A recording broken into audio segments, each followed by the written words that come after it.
In this video, we're going to be introducing the concept of parametric equations. Now, with that in mind, before we get to exactly what parametric equations are, I want to take us through a couple different ways that we have represented functions over the course of the semester and previous semesters. So when we have y equals a function of x, we're treating y as though it's our dependent variable and x is our independent variable. We input values of x, we get corresponding values of y, and we wind up with a function that looks, something similar to this. We say that a function of this nature passes the vertical line test. So VLT for vertical line test.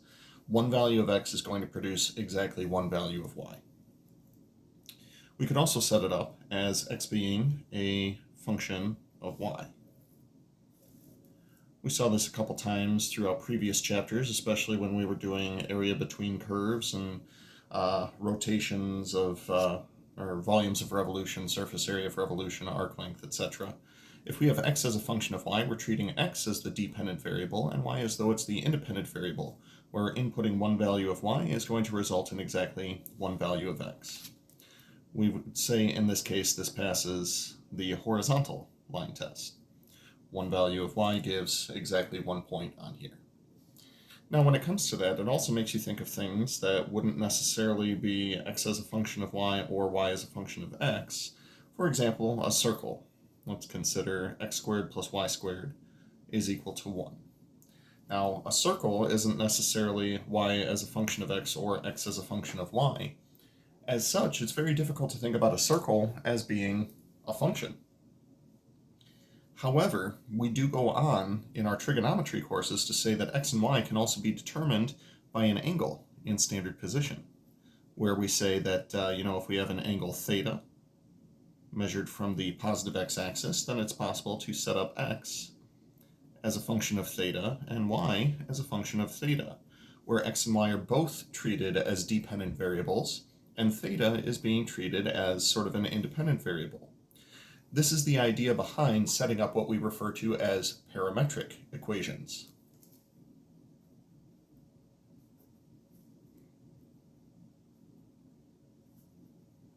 These are referred to as parametric equations. So this is where we're going to be treating x and y as though they are dependent variables.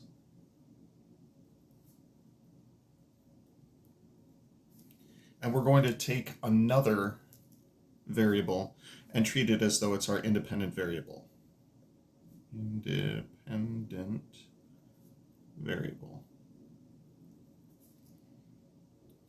Or what we are going to refer to as our, wow, spelling is hard, there we go, parameter, which is where the word parametric comes from. The parameter that most typically gets used in these is t. If I had to take a guess, I'd say it's because movement can take place over the course of time, and so your x and y position can change over the course of time. So generally what we would do to set up something like this is we would define x as a function of t, define y as a function of t, and if we're only interested in talking about a portion of the graph, then what we could do is set bounds on our values of t as well. Now, to determine what some graphs of parametric equations look like, what you can do is select several values of t between a and b, and just go ahead and graph those and see what you wind up with. It's very similar to the technique of graphing by plotting points.